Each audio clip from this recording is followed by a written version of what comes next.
Tá, até hoje acho que os top 10 de resultado do Ironman Cozumel, da história de Ironman Cozumel, estão os nossos tempos lá. Ainda não acredito no meio Iron que vai ter aqui em Curitiba. Eu acho que só vou acreditar quando estiver na largada lá. Cara, eu tô bem empolgado. Para os atletas que vão fazer a prova, né? Você que é daqui e tal, quais são teus sentimentos, tuas dicas, um panorama geral da prova? Quando você quer muito alguma coisa, você tá focado nisso, você consegue. Então, para 2026, foi o principal recado. Ficou tão bom e tão melhor que ele é incomparável com a versão anterior, assim, tipo, não dá nem pra... Ele é o Revolution, né, porque ele evoluiu demais, assim, só que é incomparável. Não foque em equipamento no começo, tenta focar em treinamento.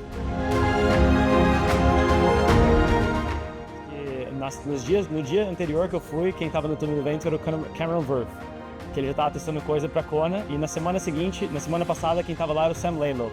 Então foi um túnel do vento que realmente a galera usava, o pessoal da Canyon usava, o pessoal do Tour de France usava, vira e mexe lá, então tinha os engenheiros da Canyon lá. Foi a minha melhor prova, mas foi uma consagração de que, cara, tipo, sabe, eu merecia mais e aí minha vida começou a mudar.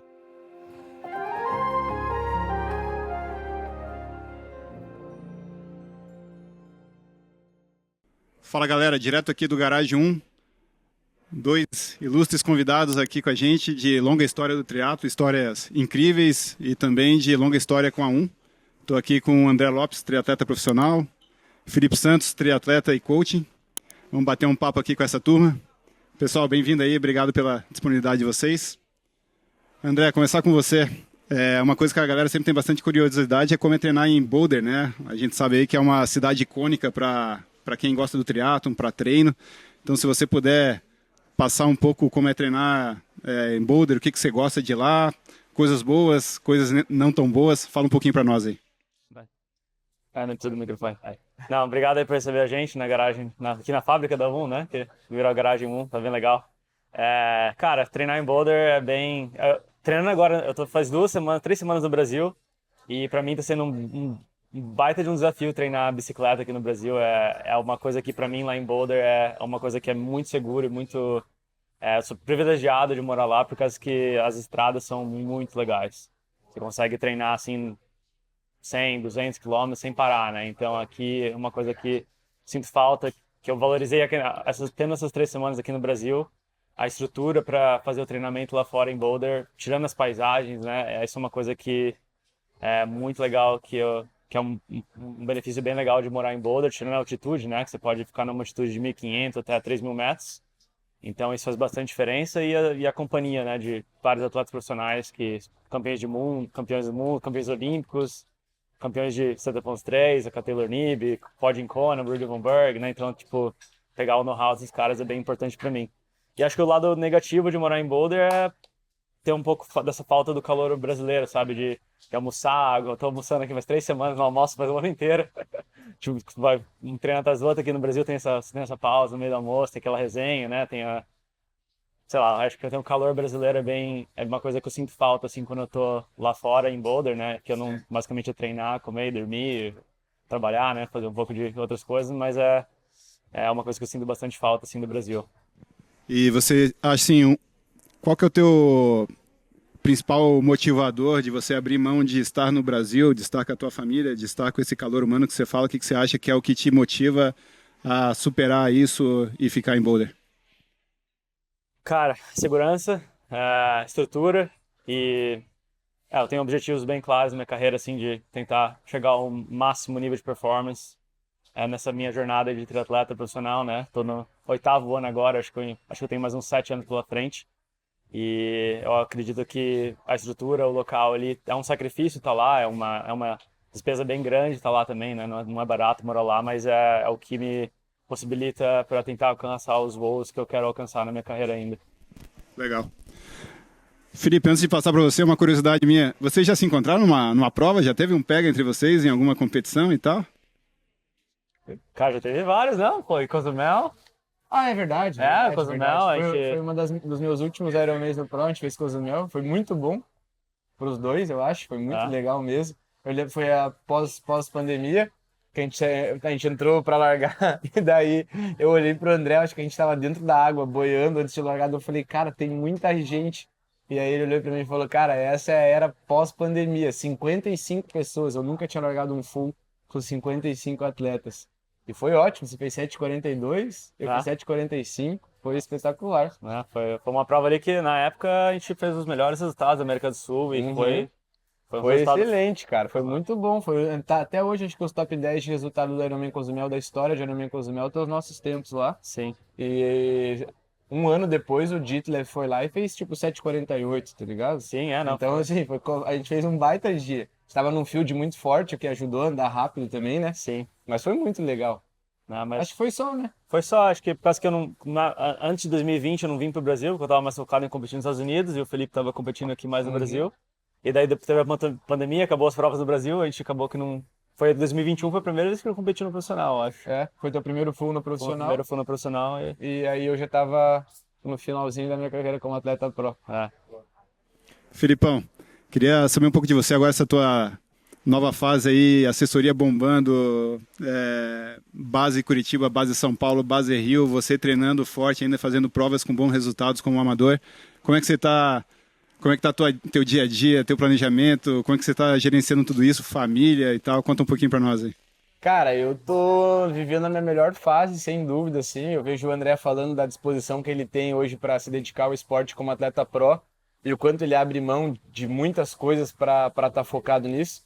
E eu penso que realmente não a minha o meu tempo como pro acabou, porque eu não tenho mais vontade nem disposição de abrir mão de tantas coisas para me dedicar só ao esporte, né? Hoje, quando eu chego assim em casa e tenho a minha família ali, hoje estar com elas é a minha prioridade.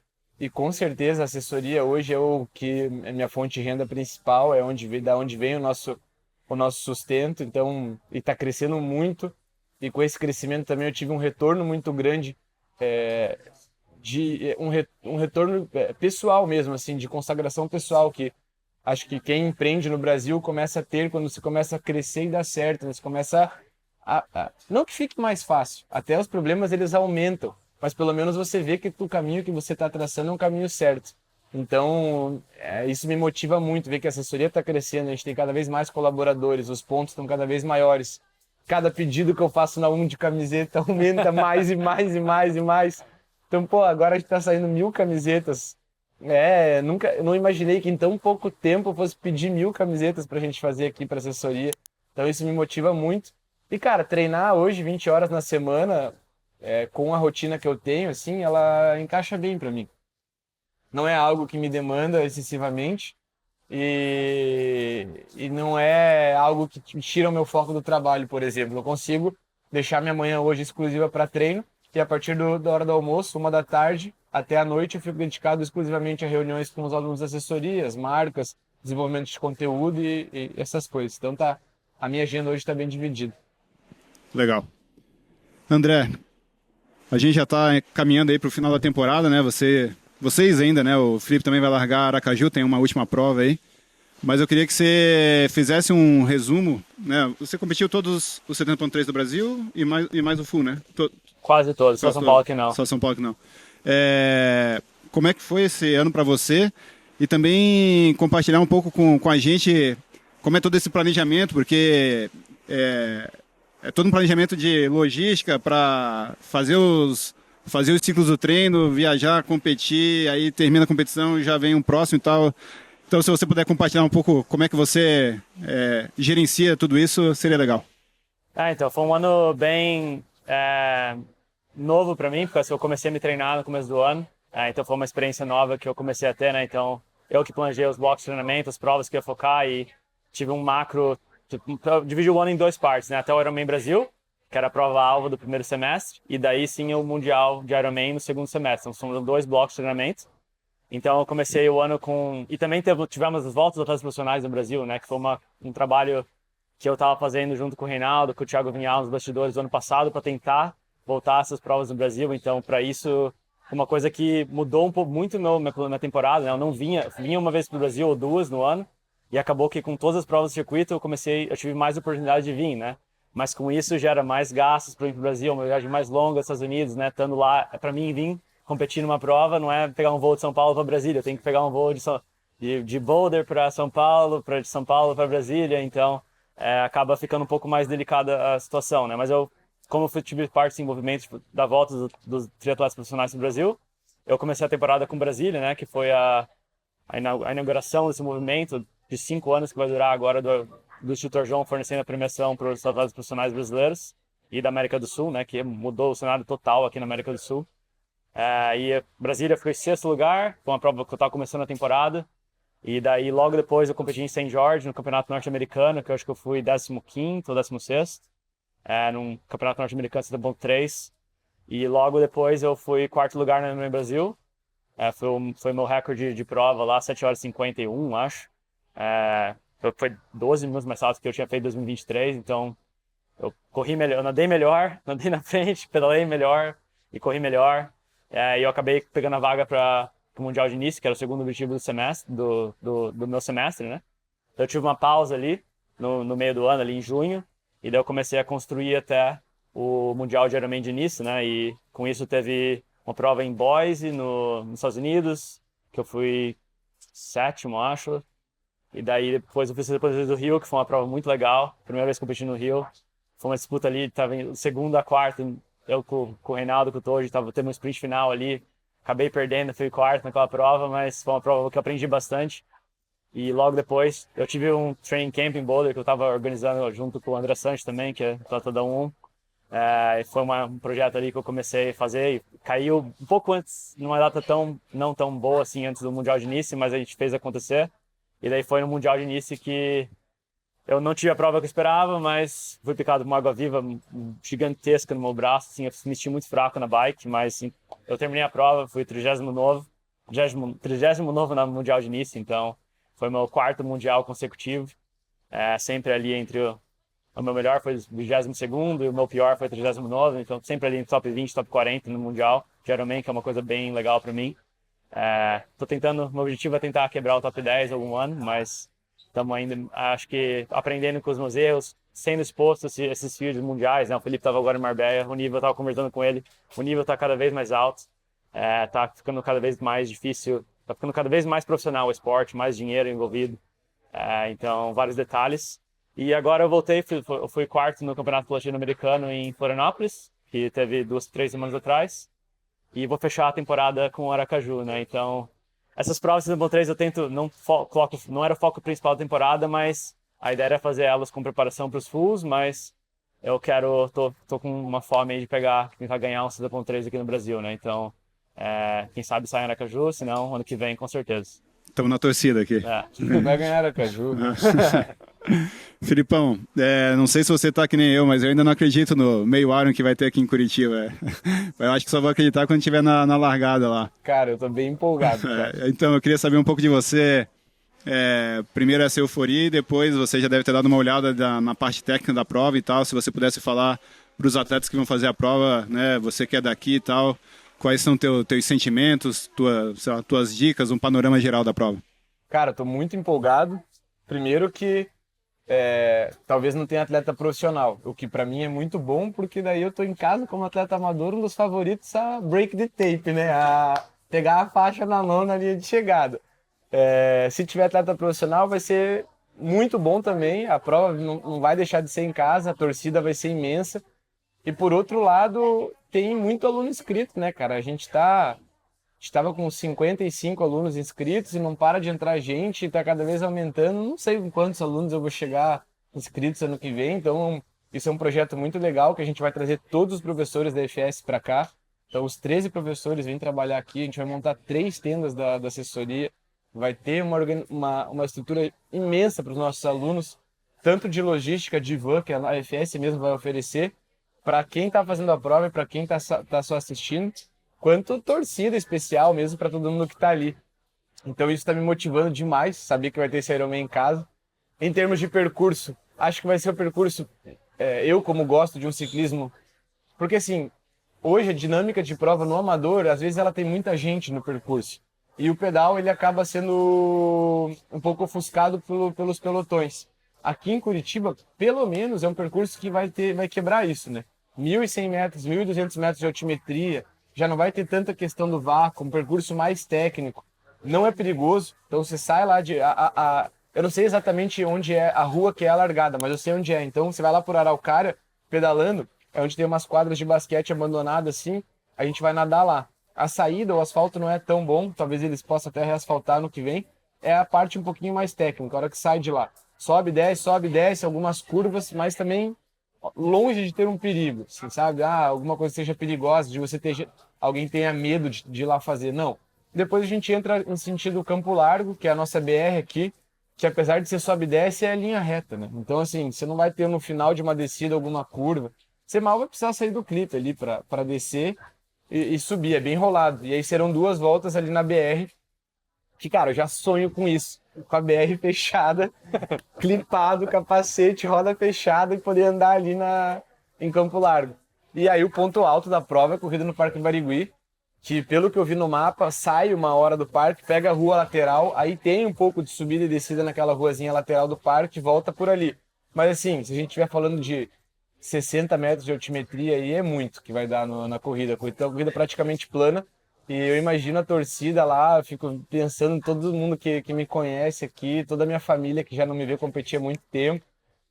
Nessa prova vai ser um sonho, cara, poder fazer essa prova aqui.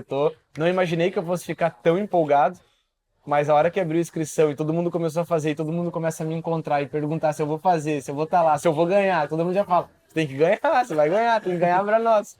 Então a pressão também é gigante, mas eu fiquei bem empolgado, tô bem animado para essa prova. Massa. Curiosidade minha aqui, tá quase terminando a temporada, né? Que nem a gente falou, já tem Aracaju ainda. Mas desconsiderando Aracaju, em 2025, qual que foi a prova especial para cada um de vocês? Acho que para mim foi o Ironman Brasil. Realmente fiz uma prova ali que eu fiz tudo que eu tinha treinado.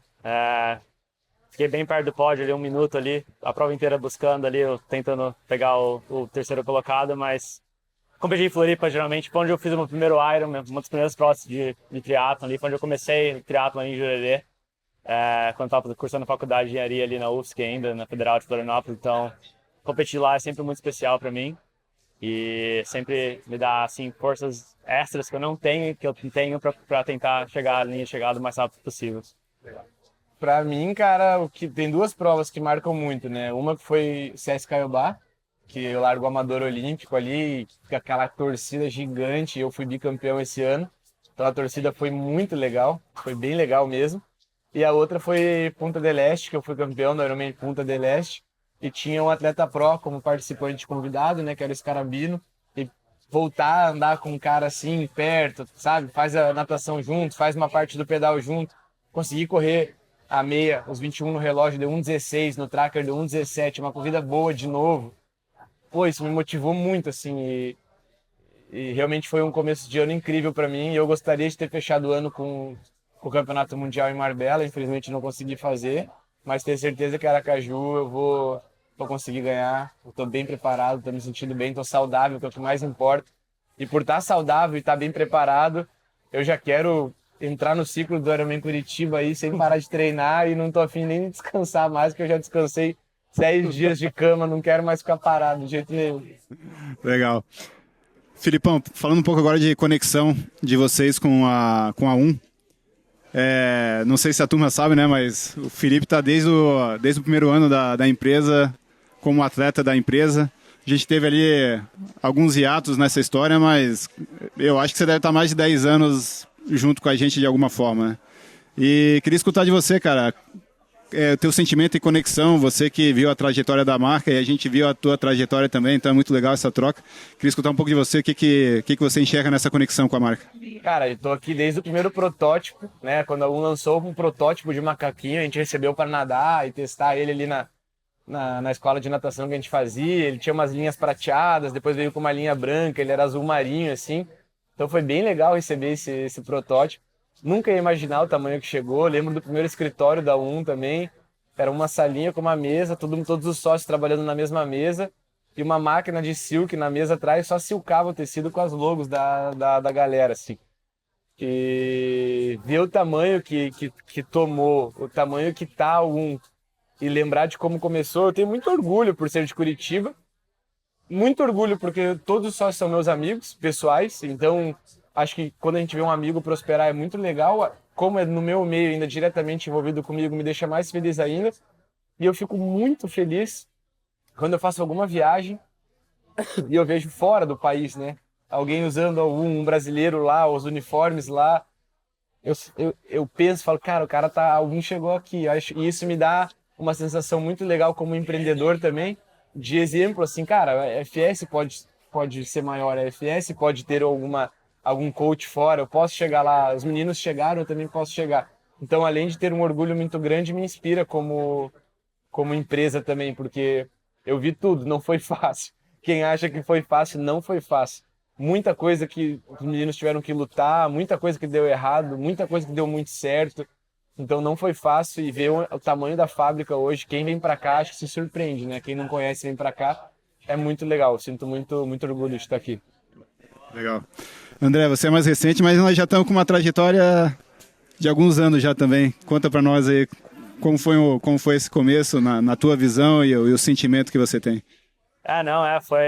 Tá sendo já uma jornada bem incrível, né? Fechando o terceiro ano juntos, desde o começo do 23 ali, né? E quando acho que o Guma mandou a primeira mensagem para mim, que a gente queria conversar e tal, foi desde da primeira interação, eu já meio que já me identifiquei com a marca, com você, com o Johnny também, né? Então foi um processo muito fácil, muito natural, que acho que aconteceu com a gente. E tá representando a aqui no Brasil e mundo afora, para mim é um orgulho muito grande, né? Acho que é levar a marca para fora do país, mostrar que representar a marca entre os atletas. Toda vez que eu vejo a galera, eu faço uniformes com vocês para vender para a galera que é meus fãs, e ver eles usando é uma coisa muito legal também, né? Ver a galera recebendo, usar as peças que eu uso também nas provas. Aqui no Brasil, quando eu vejo um 50.3, metade da galera tá usando o Boom, né? Então é muito legal isso. E a primeira vez vindo aqui, né, em Curitiba, tá sendo primeira vez que eu fui para treinar com o Felipe Santos, em 2016, quando estava na Amador ainda. Mas agora vindo aqui, conhecendo a fábrica, conhecendo os processos, conhecendo todo o time que tem aqui, eu fiquei até meio surpreendido, que eu não esperava que fosse tão grande como é. E todo o envolvimento que vocês têm aqui para fazer, desde a matéria-prima até gerar o macaquinho, né? Vocês fazem tudo aqui dentro de casa e isso é muito especial, dá uma autonomia bem legal para vocês. E para mim é bem legal fazer parte da marca e pretendo aí trabalhar para continuar com vocês pelo resto da minha carreira, né? Então é uma coisa bem legal para mim. Bora, vamos junto. Não sei se vocês sabem, mas vocês têm um papel muito importante para nós, porque nosso principal produto hoje de performance, o macaquinho Carbon Revolution, ele chegou ao mercado e vocês foram os principais testers, né? O Felipe testou o tecido, que recebeu a tecnologia do grafeno, e o André testou a parte do túnel de vento. Então eu queria que vocês também dividissem um pouco com a gente aqui como é que foi a experiência, né? O Felipe teve até o privilégio de ir lá no laboratório ver toda a manipulação do grafeno e tal, e depois usar o tecido, né? Eu sei o que você falou para mim quando você testou o tecido, eu acho que não posso falar aqui. E depois também o André, baita experiência de ele ter ido lá no túnel de vento, então eu queria que vocês compartilhassem essa parte que vocês ajudaram a gente na prototipação do produto. E o produto realmente é um macaquinho world class aí, tá sensacional o produto. Cara, eu acho que ele ficou tão bom e tão melhor que ele é incomparável com a versão anterior, assim, tipo, não dá nem pra... Ele é o Revolution, né, porque ele evoluiu demais, assim, só que é incomparável. Ficou totalmente diferente. A maleabilidade de manga, a parte de peito dele é outra, é muito mais confortável. Os bolsos estão muito mais bem posicionados, né? Lembra que a gente teve alguns problemas com o bolso lateral, tá outro. A sensação do grafeno quando você bota ele, assim, é incrível, incrível. E assim, quando ninguém vai, né? Pouquíssimas pessoas vão ter a oportunidade que eu tive, mas quando você vai para a fábrica, vê aquilo lá, parece que você tá indo buscar um X-Men dentro da fábrica. Cara, é muita tecnologia. Eu não sabia nem que tinha esse tipo de tecnologia tão perto daqui, né? Que foi Santa Catarina que a gente foi na fábrica. Então, eu fiquei assustado com o tamanho. Não imaginava como era tudo.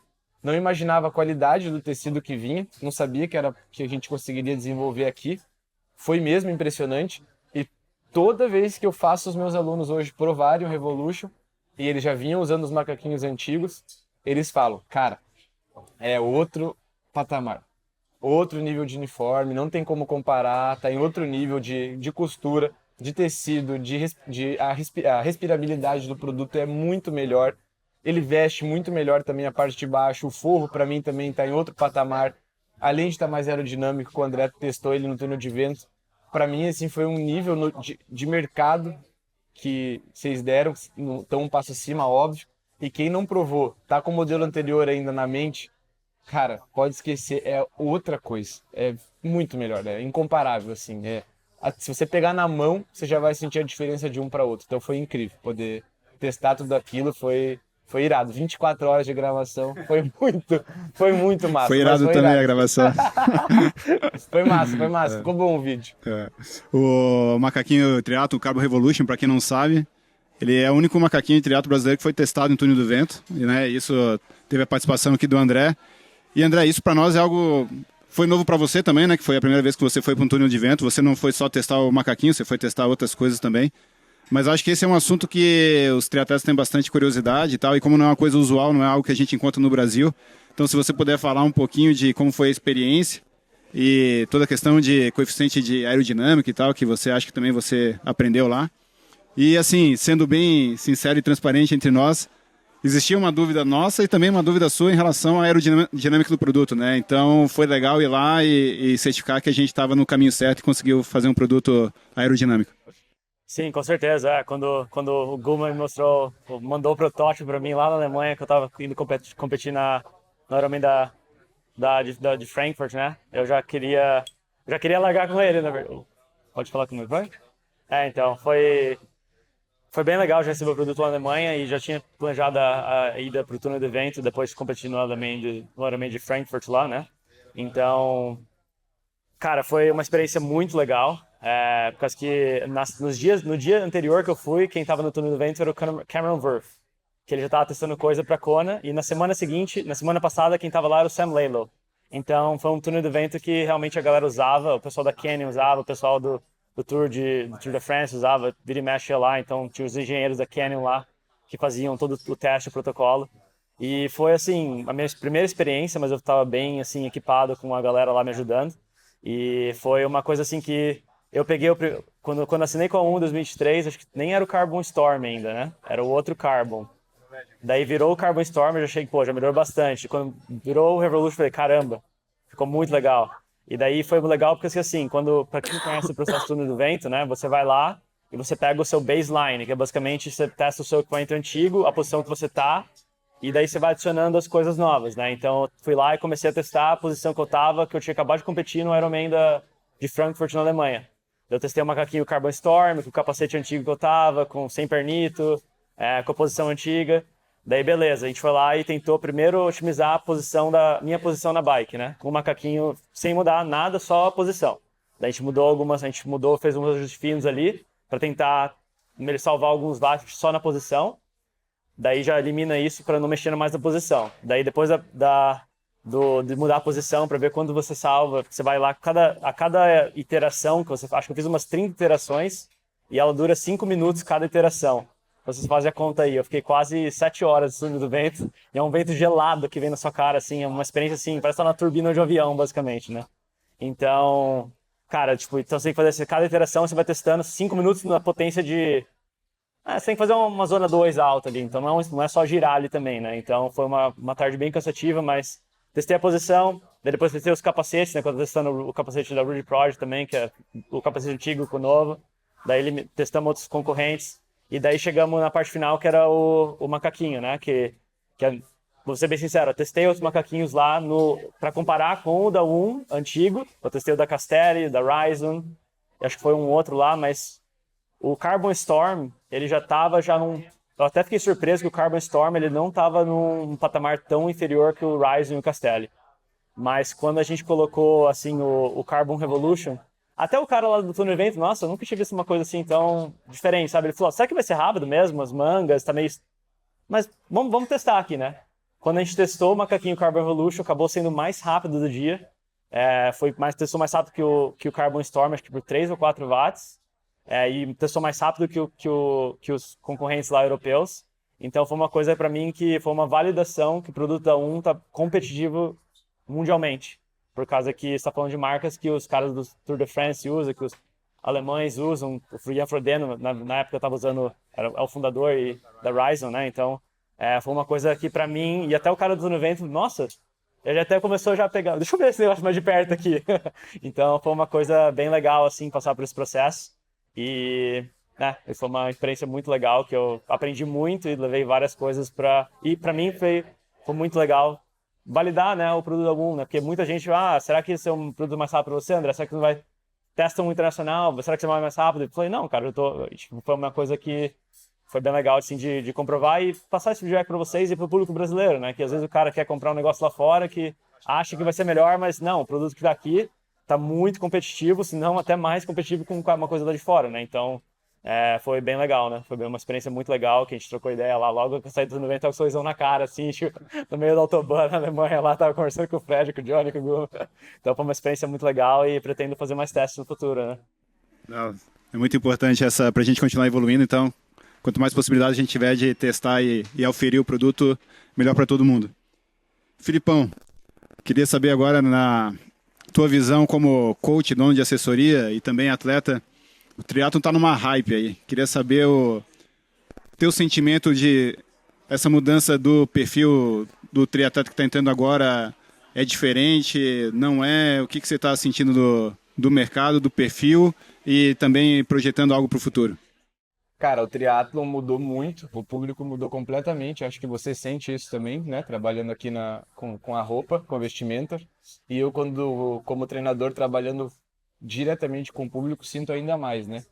Eu hoje, pessoalmente, tenho agenda fechada, já não pego alunos novos, mas a gente sentiu que mudou tanto que a gente está até investindo agora num trabalho de treinamento para os nossos professores, tanto treinamento de Training Peaks e fisiologia e treinamento na parte técnica, mas a gente também está investindo no treinamento de comunicação e media training, porque a gente identificou que hoje a gente tem que falar e comunicar diferente com esses alunos.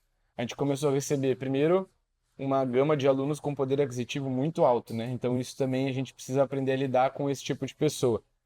A gente também começou a receber pessoas completamente sem noção básica de movimento. Então não eram crianças ativas, por exemplo, que se tornaram adultos ativos. Não.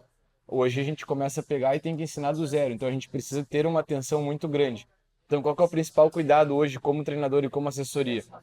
Primeiro, eu tenho que comunicar muito bem o que eu vendo e o que eu não vendo. Porque às vezes o cara entra ali achando que vai ter um serviço de personal. E não é o que a gente faz. Eu também tenho que aprimorar o meu produto. Então eu tenho que ter um atendimento online mais eficaz para poder acompanhar o melhor possível, já que eu não dou o treino de personal. Eu tenho que botar os pontos físicos hoje no Rio, São Paulo e Curitiba para ter um treinador pelo menos olhando os meus alunos semanalmente para ver como está o desenvolvimento desses atletas. Eu tenho que ter todos os Ironman do país, todas as provas, eu tenho que ter um treinador, uma tenda, ou uma casa como em Jurerê, ou uma casa como vai ser em Curitiba, que é nossos eventos principais. A gente tem que ter alguma estrutura diferenciada para receber aquele atleta ali, porque a gente identifica também que é um projeto de vida fazer o Ironman agora. O cara investe muito para estar ali, tanto financeiramente quanto em tempo e estrutura familiar. Então, assim, a gente tem que atender hoje, durante uma prova, não só o atleta que está competindo, mas a família que vai estar lá assistindo. Então eu tenho que oferecer uma estrutura para quem está exposto ali esperando 6 horas, um cara que vai fazer um 70.3 em 6, 7 horas. E hoje os tempos subiram um pouquinho mais, né? As provas estão um pouquinho mais lentas no geral, talvez por essa entrada de novos praticantes, mas eu vejo isso com bons olhos. Eu vejo que o nosso esporte sempre foi muito bom, sempre foi muito legal e hoje a gente está conseguindo comunicar e atingir mais pessoas. Então tem que tomar muito cuidado também com como comunicar para a gente não machucar esses novos atletas. E também tem que tomar muito cuidado da parte do treinador em quanto incentivar ou não incentivar a continuar a progressão de volumes e cargas, né? Porque às vezes aquilo ali vira uma demanda tão grande na vida do cara fazer aquela prova, porque ele era do zero, ele foi ao Ironman, que depois que ele faz ele já vai parar, ele vai embora. Então quanto mais a gente conseguir suavizar essa carga e ir acrescentando na rotina de forma que vai virando natural para ele e que aquilo lá vira um estilo de vida. E para ele vai chegar num ponto que ele vai falar, cara, eu prefiro muito mais treinar do que estar sem treino. Aquilo ali para mim tira minha carga de estresse do dia. Aí a gente conseguiu atingir o objetivo principal e a gente vai ter longevidade no esporte. Então é muito bom isso para mim, eu vejo com bons olhos. Para as marcas e para o mercado isso está muito bom. E a concorrência começou a aumentar para todos os lados também, né? Por isso que hoje a gente tem que se manter o tempo inteiro ligado no que está acontecendo e buscando melhorar nosso atendimento. E você acha que isso é um fenômeno mais Brasil ou é um fenômeno mundial? Cara, é um fenômeno mundial. Assim, eu vejo que lá fora também cresceu muito. Até os próprios influenciadores digitais da Europa. Vejo muita gente trabalhando com internet lá, com bastante seguidores. Nos Estados Unidos, agora até saiu no YouTube uma série que chama Iron Will. E ele mostra, né, Kona, mostra Nice, mostra agora o Mundial de Nova Zelândia. E pega alguns amadores, e eles pegam algumas personalidades, assim, são pessoas, atletas que eu não conhecia, mas que são grandes de outras áreas, né? Então, nos Estados Unidos tem também o Ironman Foundation, que vai para um lado social, assim, de ajuda social para algumas causas mais carentes, às vezes até de saúde, e eles pegam aquelas pessoas que às vezes não têm a capacidade física de fazer, mas que um pai carrega o filho, e assim, eu vejo que essa superação do Ironman mundial começou a inspirar pessoas de todo o planeta. Eu acho que no Brasil tem um pouco mais disso, porque se você vai competir na Europa e você compete aqui no Brasil, você encontra mais fervor, mais atenção, mais torcida, mais estrutura, inclusive. As provas daqui são mais estruturadas do que lá fora. Lá fora ainda é um pouco mais roots do que no Brasil. Mas ainda assim, eu vejo que as provas lá estão cada vez mais cheias. E por ser um pouco mais roots, eles conseguem colocar cada vez mais atleta. Até porque você vai chegar no Ironman lá fora, você vai pegar uma sacolinha que tem teu número. Na Suíça, quando eu fiz o Ironman lá, nem grade tinha no percurso de ciclismo, era flechinha no chão e cada um por si. Então, como a estrutura é bem menor, você consegue botar muito mais gente, né? Aqui no Brasil, não. Aqui, até por culturalmente a gente não conseguir respeitar, por exemplo, vai rolar uma prova, a rua vai estar aberta, isso não vai acontecer no Brasil. Mas na Suíça pode. Então o suíço sabe, fica em casa, a prova é uma estrutura muito menor. Mas aqui no Brasil, cara, a prova dá show. Se você faz um Ironman jurerê e vai fazer um outro, a chance de você se surpreender negativamente com estrutura é grande. E André, do ponto de vista dos profissionais, né? Até um pouquinho antes a gente já comentou que a régua está cada vez subindo mais. E, na tua opinião, isso se deve a equipamento, treinamento, galera da ITU subindo? O que você enxerga aí dos profissionais? Eu acho que o conhecimento, né? O conhecimento está muito mais disponível para todo mundo hoje em dia, né? Com as ferramentas de mídia social, YouTube, Strava, você consegue analisar o que as outras pessoas estão fazendo, você consegue ver o que as outras pessoas estão fazendo, estudar. Então, hoje em dia está tudo mais disponível, né? Mas querendo ou não, eu sou muito novo no triatlo ainda, né? O Felipe tem muito mais experiência do que eu, mas eu acho que sempre teve o pessoal que vem da ITU sempre vem da ITU. Tem uma peneira ali que vai peneirar, tem uns caras que vão tentar e não vão conseguir, e tem uns caras que vão tentar e vão ser campeão mundial. Acho que eu não me lembro de um campeão mundial que não veio da ITU. Acho que o Sam Laidlow fez a ITU, o Yale Gibbs, que foi campeão agora mundial, fez a ITU. A Lucy Charles não fez a ITU, mas era uma nadadora olímpica de águas abertas. Então, a Daniela Riff, Ian Frodeno, todos esses caras, eles vieram do caminho. Eu queria ter começado muito antes do que eu comecei. Hoje em dia temos o Miguel, né, que é um cara que tá ali querendo ser campeão olímpico, que provavelmente já foi top 12 no Mundial de Marbella. É um cara que provavelmente tem a chance de ser campeão mundial em algum momento, né? Então, mas assim, o nível é a evolução do esporte, né? O equipamento melhora. Acho que eu converso muito tem um cara lá que é meu mentor, um dos caras que eu treino muito, Tyler Butterfield, lá nos Estados Unidos. Ele fez Olimpíadas 2004. E ele diga, André, os números, 300 watts é 300 watts, não tem? Tipo, a galera no Ironman, 300 watts ainda é um número muito bom. Eu fazia 300 watts em 2012, 2013. É que hoje tem 300 watts mais um coeficiente de aerodinâmica muito baixo, né? O macaquinho melhorou, o capacete melhorou. 120 gramas de carbo por hora. E também, exatamente, os caras tomavam um gel na prova, né? Os caras não... Então, conhecimento nutricional é um outro ponto que, hoje em dia, não quanto mais melhor, mas quanto mais você consegue absorver, treinar o seu estômago para absorver, numa mais energia você vai ter para sustentar um ritmo mais forte, né? Então, você vê a gente vomitando, porque tá tomando, talvez, explorando demais até o limite, né? Então, hoje em dia, o conhecimento, toda a ciência envolvida no esporte, mais a tecnologia dos equipamentos, isso deixa o patamar cada vez mais lá em cima, né? Acho que é uma questão de tempo aí para a galera fazer uns tempos absurdos, assim. Eu brinco até que eu tava falando com o Felipe aqui antes da prova, que, não sei se tava falando com você, mas tava falando com outra pessoa, que o Ironman Brasil em Floripa tem um potencial para ser uma prova mais rápida do mundo. Se pegar um nível mundial ali com atletas, pô, pedal é muito rápido, natação é muito rápida, corrida, o Macias já provou que é muito rápida, então eu acho que tem tudo para o cara fazer um sub 720 ali em Floripa algum dia. Podia Então, trazer 3 noruegueses pra competir, eu acho que tem os a... 3 juntos, só pra ver o que ia acontecer. E ali ia sair sangue, então ia sair um tempo muito rápido também. Galera, estamos caminhando aqui pro final do nosso bate-papo. Fazer um ping-pong aqui com vocês. Filipão, prova preferida da tua vida até hoje? Ironman Floripa. Qual ano? No passado, 8 e 8.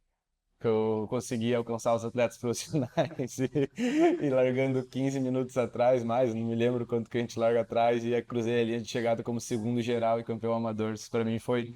Porque não foi a minha melhor prova, mas foi uma consagração de que, cara, tipo, sabe, eu merecia mais e aí minha vida começou a mudar. Massa. Andrezão? Nossa, cara, eu acho que a prova que realmente mudou minha vida, assim, foi o Ironman de Kona 2016, quando eu fiz com o meu segundo Ironman. Acho que eu com 9 meses, um ano de triatlo não tava fazendo. Eu fui sexto na categoria no Mundial 18 a 24 e foi ali que eu falei, se eu fui sexto 18 a 24, eu tô entre os top 10 do mundo 18 a 24, então eu vou tentar ser profissional. E foi naquele momento ali que eu mudou a chavinha. Em 2017 eu tava terminando a faculdade e, enfim, tava treinando com o Felipe, com o Todinho ali, vinha, toda vez que eu tinha oportunidade, vinha treinar com os atletas profissionais, que tinha acabado de virar profissional em 2017 ou 2016, né? Foi 2017 que... 16 fui pra Kona, né? Que daí eu fiz terceiro no Age Group e daí fui pro Pro 17. Então daí, tipo, foi que eu falei, cara, eu quero fazer isso também. Então, eles me inspiraram pra poder... toda a galera aqui do Brasil, eu queria participar com eles, né? Então foi naquele momento ali que... Essa prova eu falei, cara, eu quero ser profissional. E daí eu coloquei todos os meus focos pra treinar a faculdade e tentar ser atleta profissional. Felipe, qual o treino que você menos gosta de fazer? Puta, é difícil, hein, cara? Acho que 4.000 de roupa de borracha na piscina. Acho que sim, é o mais Sai rápido. cozido? É o mais rápido, mas é que assim, a piscina ali, ela já é meio quente, você começa a ficar meio mole. Porque, cara, pedalar, o mais longo que eu pedalei, 250, que eu fui até Praia Mansa, voltei, fui para Paranaguá e daí voltei. E eu adorei. Correr 30, 33 na esteira também já fiz, pra mim passa super rápido. Talvez os 4.000 ali, que dá uns 50 minutos menos até, é o que eu mais mesmo de ficar sozinho dentro da água. Você, André? Eu odeio correr fácil. Sozinho. Nossa, uma delícia. Fácil e sozinho? Faço sozinho, não consigo, eu tenho dificuldade. Eu prefiro, quando eu tô com alguém, eu consigo mais fácil. Mas, pra mim, eu sempre, é até um erro que eu aprendi, na verdade, eu tento colocar um speed limit, um limite de velocidade, assim, quando eu tô correndo fácil, sozinho, porque senão eu me empolgo, quero acabar logo. Já baixa o ritmo, já. É. André, alguma mania ou ritual que você tem como atleta? Cara, enquanto eu não faço meu exercício no dia, eu sou muito chato. Eu tenho que fazer, tenho que tentar Acordar e já fazer. acordar e já fazer, sabe? Então é uma mania que eu tenho, assim, que eu tento sempre que possível tentar matar o meu dia de trabalho treinando para depois poder comer, curtir, fazer outras coisas. Então, eu sou meio chato, assim, com disciplina, assim. Eu sou um cara meio, sei lá, podia ser um pouco mais relaxado, eu acho. Você, Felipe? Cara, eu acho que eu divido da mesma coisa, até pela necessidade hoje de ter agenda cheia de tarde, não tem como deixar. Eu prefiro ir acordando cada vez mais cedo, até antes de embarcar para Marbella ali, eu levantei bem cedo para treinar, né?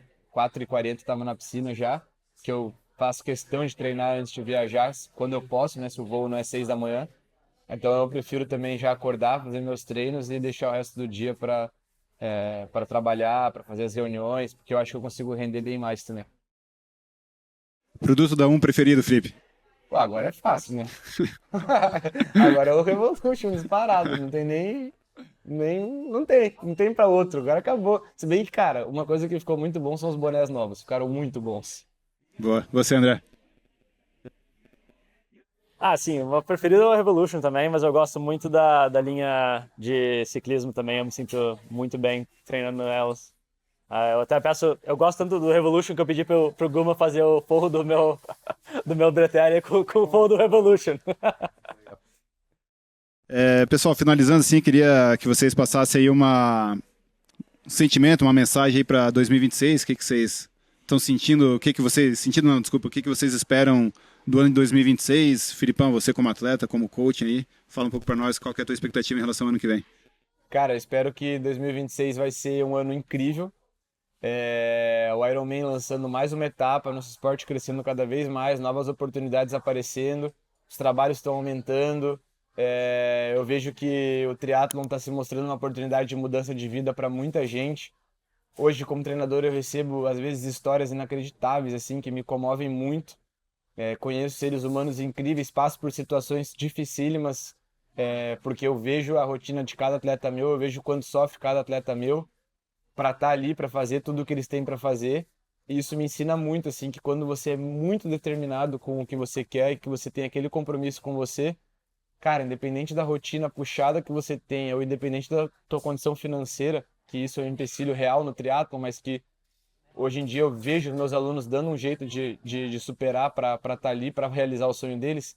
Eu acho que quando você quer muito alguma coisa, você está focado nisso, você consegue. Então, para 2026, o principal recado é ser determinado e ir atrás daquilo que você quer, porque eu vejo que dá para fazer. E eu tenho aí quase 1.000 alunos que me mostram que realmente dá. Alunos com filhos pequenos, alunos com uma logística de trabalho que parece impossível treinar, e eles conseguem treinar. Alunos que tiveram grandes perdas e continuaram focados no treino, então eles me dão uma lição gigantesca aí cara, às vezes a gente é preso em vaidades tão pequenas, mas que eles dão uma lição de vida gigante. Legal, Felipe. Parabéns pelo trabalho aí, né? Eu pude conviver o Ironman aí, pô, a tua entrega aí foi fantástica aí. Então... E André, você aí pensando na nova temporada profissional 2026, qual a tua expectativa para o ano que vem? Cara, a expectativa é muito boa. Acho que eu tive um ano bem legal, bem consistente, assim, mas faltou um pouquinho a mais de experiência para chegar ali, ganhar a prova, ser um cara mais competitivo, assim, no nível mundial. Mas cara, tô bem feliz com a minha evolução esse ano. Foi, como eu te falei, foi um ano que eu comecei a me treinar, comecei a ter parceiros de treinos que me ajudam na minha rotina, parceiros de treinos muito bons, né? Então, acabou sendo um ano bastante de aprendizado de como eu respondo com certos estímulos, como que eu lido com essa questão de eu ser meu treinador, né? De ser uma coisa mais assim que eu sei o que tem que fazer e eu vou falar e faço. E em nenhum momento, acho que nenhuma prova eu me senti mal competindo. Só nisso que eu realmente fui picado uma água viva ali que realmente me tirou um pouco da competição, mas foi uma coisa assim que eu quero continuar isso. A minha carreira está sendo assim, cada ano eu subo um degrau. Eu quero continuar subindo degraus, porque eu acho que o triatlon como o Felipe falou, né, cara, tem que ter constância, né, o cara tem que pegar o gosto de treinar, tem que ir um ano após um ano, semana após semana, mês após mês, ano após ano, para construir a melhor versão de você, né, então para mim eu acho que eu ainda tô subindo esses degraus aí para tentar alcançar voos maiores mais para frente, mas eu ainda tô no processo de crescimento, e para mim é muito legal ter esse feedback meu, assim, que eu acho que eu ainda estou evoluindo, né? Então, acho que tem muito chão pela frente. E tá um momento muito legal, né? Como o Felipe falou, né? Tipo, cara, eu vejo jogador de futebol fazendo... Tava trocando ideia com a Fábio Moura outro dia. Eu falei, caramba, tipo, o cara era o meu fã quando tava jogando bola. Agora o Diego, do Flamengo, tá fazendo também. Tem, cara, cada vez mais gente no esporte. Eu fiz uma corrida de rua semana passada que eu tinha 8.000 pessoas fazendo uma corrida de rua. Eu falei, caramba, meu, que negócio é esse? E, cara, assim, o pessoal terminava a prova e, tipo, emocionado. Assim, nossa, que legal isso, né? Tipo, pessoas realmente o esporte está transformando vidas, né? E o Ironman está aí para transformar muitas vidas nesses próximos anos, né? Eu acho que é um momento bem legal que a gente está vivendo. E, claro, eu competindo como profissional, estou vivendo o meu sonho. Eu quero que mais moleques que possam ter esse sonho também de ter a plataforma para trabalhar acima do profissional. Então, acho que esse é o meu recado aí para fomentar o esporte. E, cara, você tocou num ponto agora, né? Você falou um moleque que está começando, o André de hoje, qual dica que você daria para esse moleque que olha você, olha os outros profissionais e olha, pô, e o olho dessa criança, desse adolescente brilha? Cara, se dedique, tenha muita resiliência, não foque em equipamento no começo, tenta focar em treinamento, tenta como que é, surround, né? Tipo, se envolver, se cercar de pessoas que querem o seu bem. Treinadores bons, pessoas do bem, acho que isso, networking no esporte é muito importante. E tentar focar a longo prazo, né? Não tentar ficar bom amanhã, mas ter um plano de carreira, né? Bom, vou treinar aqui por 2 anos e ver o que acontece. Não temos quero já largar o Ironman no ano que vem e vamos pra cima, sabe? Tipo, vai com calma, né? Tem bastante. Eu comecei com 23 anos, né? Então, se você tem 18, 19, cara, você tem muito tempo pela frente. Então, é paciência, dedicação e persistência. Rapaziada, bom demais. Obrigado aí por esse bate-papo aí. Valeu. Isso aí, galera. Um abraço. Galera, lembrando que a 1 voltou com o canal no YouTube. Ajudem a gente, compartilha com todo mundo, deixa o like nesse vídeo, comenta o que vocês querem para outros vídeos de ideia.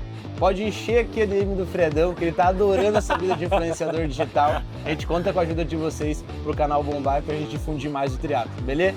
Curta, compartilha e se liga no próximo vídeo que vai ter sempre mais coisa para vocês. Valeu!